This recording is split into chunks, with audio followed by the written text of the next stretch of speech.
Hey guys, how's it going? Welcome back to the channel. My name is Tom. Hope you're all having a good day.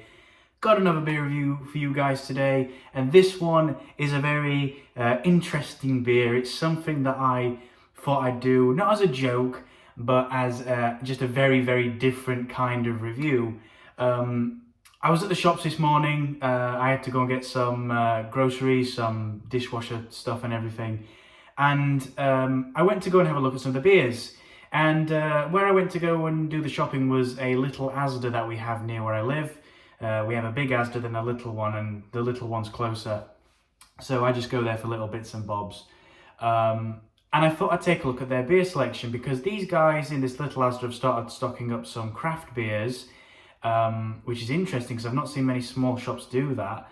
And they've got a big range of regional ales and big beer brands. And I was taking a look around and I picked up some other things. And then one beer caught my eye that I thought, I'm going to review that because I used to drink a hell of a lot of it back when I first started going to the pub. And this beer is none other than John Smith's. John Smith's. When I first turned 18, I didn't have a job at the time and I didn't have a lot of money. And so when I'd go to the pub, I'd choose the cheapest pint they had. And this was a Green King pub that I used to go into. I don't go there anymore because I don't live near there anymore. But this pub used to sell John Smith's for £2.65. And for someone who didn't have a lot of money to buy nicer things, this was right up my alley. So I used to drink a hell of a lot of good old John Smith's. You hear a lot about John Smith's getting bashed around and beaten up by beer critics and stuff because, let's be brutally honest here before we even review it, it is a brutally average beer. There's nothing about it that really makes you go, oh God, I really fancy a John Smith's today. Although I did meet someone a couple of weeks ago on a night out that swore by John Smith's. So there are people out there who do like this beer. But nonetheless, I've got some stuff on the sheet, on the John Smith's brewing sheet. Founded in 1758, the Tadcaster Brewery was. And for John Smith's Extra Smooth, we've got this best-selling ale has a distinct cereal character combined with malt and caramel, 3.6% ABV in can and keg. It describes it as relatively somewhat pale but not darkish colour and low bitterness, but nothing else really on there that makes us go, ooh. If we look on the can, if we look at the ingredients, we've got water, malted barley, glucose syrup, barley, hops, and hop extract, and nitrogen because there is a widget in here. Glucose syrup, that's an interesting one. So let's get this into a can, let's get this into a glass, and let's take a look at the infamous decade-old brand, John Smith's. So let's go and do a little opening. Ooh! Now say what you will about John Smith's, but that was a dirty can opening. That was lovely. Ooh, that sent chills down my spine. Ooh, I'm a little bit apprehensive. But what makes things even better, guys, is I've got my John Smith's glass that I stole from the pub years ago. And it's been in this family ever since. And it's never had an actual John Smith's in it ever since. But today, that's going to change. So let's get this into a glass.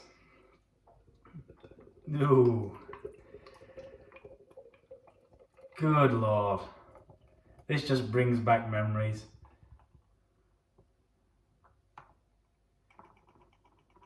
Okay.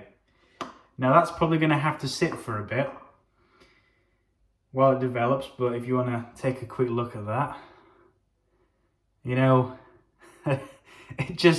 I never ever thought, after drinking countless craft beers and regional ales and German pilsners and Belgian beers and and just all sorts of these new and interesting beers, that I'd go back to John Smith's.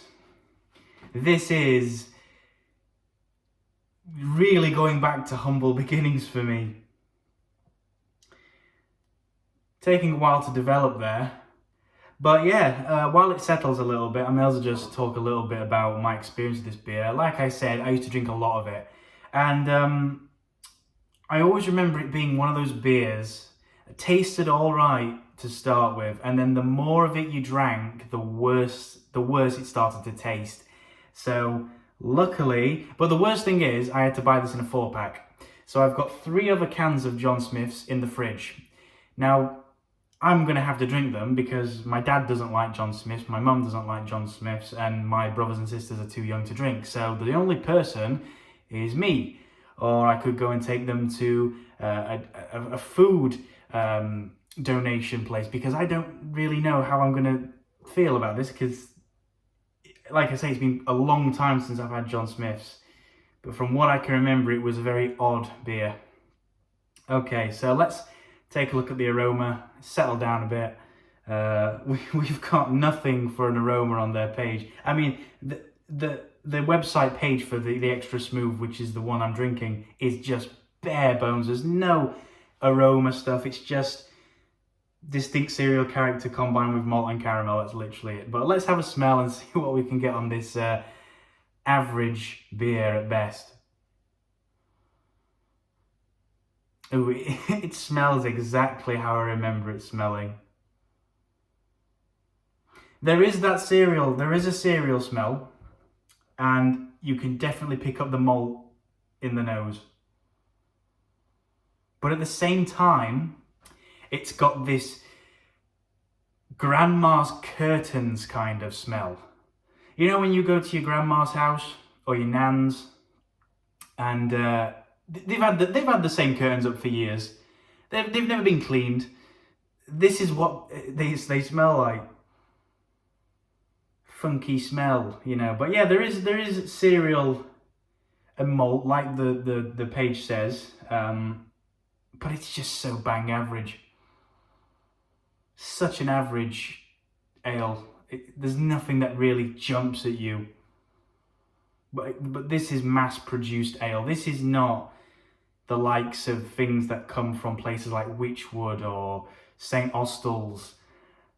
This is mass-produced bitter from Tadcaster Brewery, owned by Heineken, so it says a lot. You know, maybe back in the day this was a good beer, but I presume Heineken have probably destroyed what was left of the John Smith's name.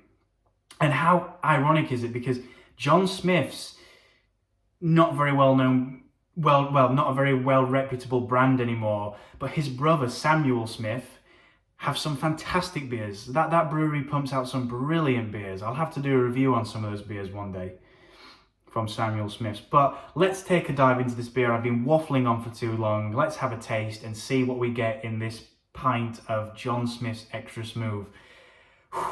Cheers, guys.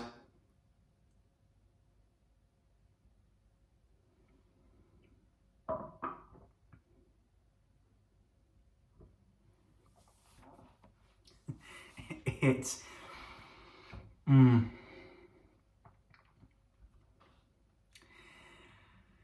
you guys tell?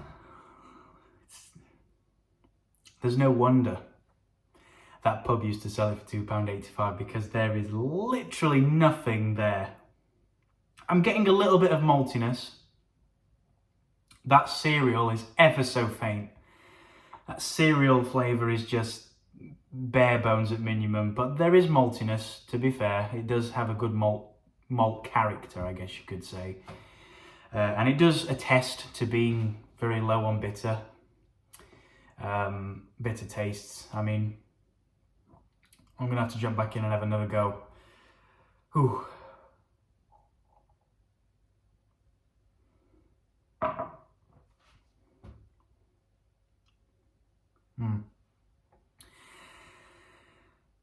Barely any cereal character, but there is malt there, and the bitterness is very, very short-lived. I mean, like, non-existent bitterness. It's there, but you're barely going to notice it. You know, it's hard to say anything good about it. You know, all jokes aside, this is the kind of beer that my granddad used to drink. And for the older generation, people who probably drank a lot of bitter ales back in the day, this is probably going to be more up their alley. But I do know people in my age bracket that do drink this, and I used to do it, but I can't understand why people would when there's so many better beers out there, you know. But I am going to say, and I can't believe I am saying this, but if I had to pick between a pint of John Smith's and a big macro brand lager, I'd quite happily have a John Smith's instead, as hard as that was to confess.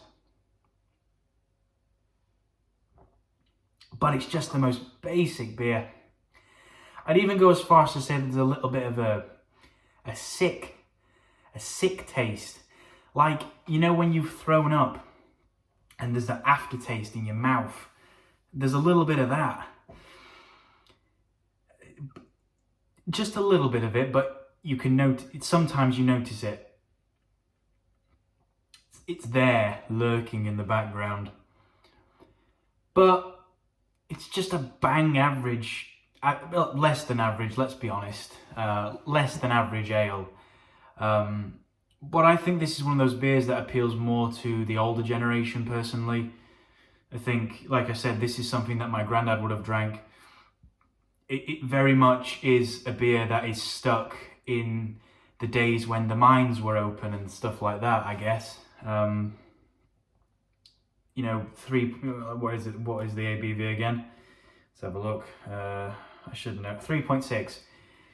So these aren't made to get you sign-winded. I guess they're made to just have a few without, you know, causing too much drunkenness going on. But then again, you can still very well get drunk on John Smith's.